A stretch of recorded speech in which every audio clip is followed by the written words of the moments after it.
The workmen immediately started fixing Thomas, just like they said they would. He couldn't wait for them to finish so he can get started on his new adventure. Next to him was another engine. He looked like the Flying Scotsman, except he's smaller and had a name on his side that says Green Arrow. You must be Thomas. I've heard about you. The Flying Scotsman and the city of Turo told me a lot about you. Really? Like what? Well, they told me that you're the most useful engine on Sodor. And the most popular engine as well. Gee, I never thought about myself like that. What about my friends? Oh, they told me all about them as well. Flying Scotsman told me about how he gives Gordon a rough time whenever he's there, since he's his brother.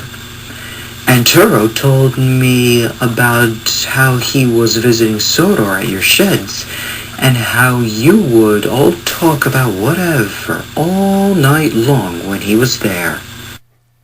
Really? Is that all? Well, if I remember correctly, Gordon, Duck, and Big City Engine had a massive debate about what's the name of the big engine in London that Gordon had a chance to go there and take a look to see if he was right or not.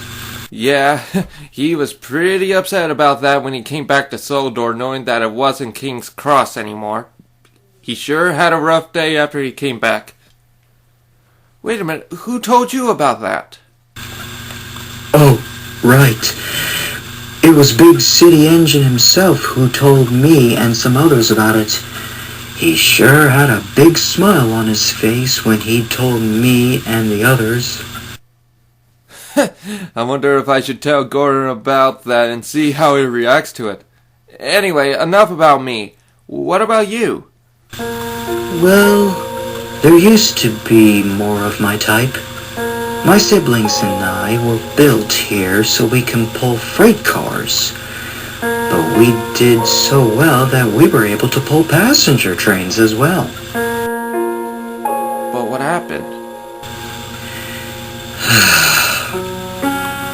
They either ended up working on the other railways or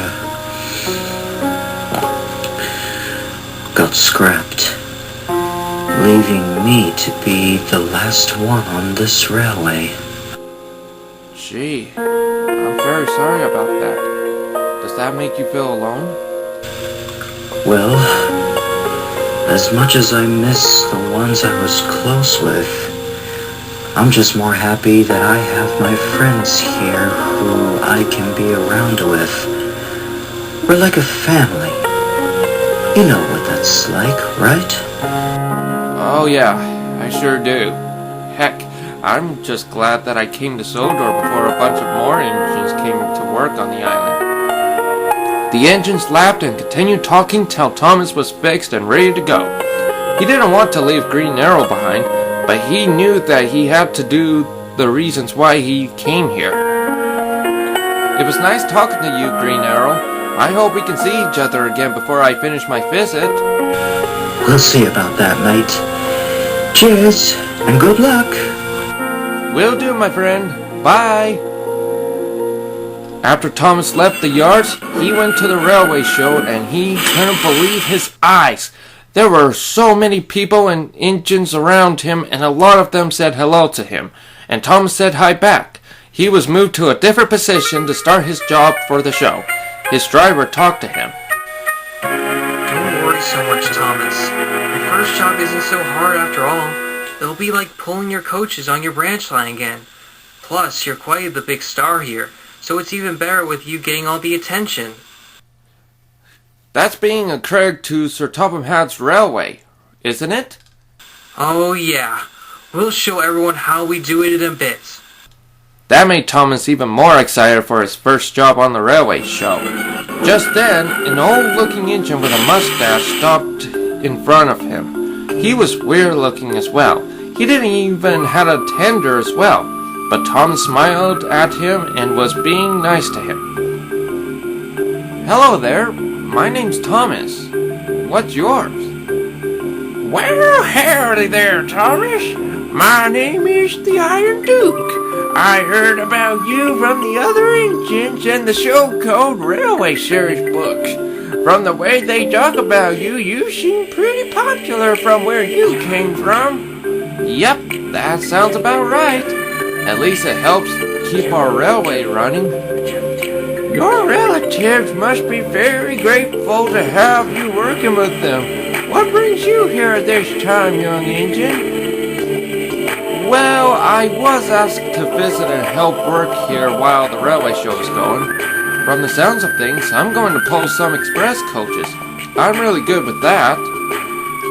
Well, Thomas, I've seen what the coaches are like from where you're from, and the ones you're going to pull aren't like that at all.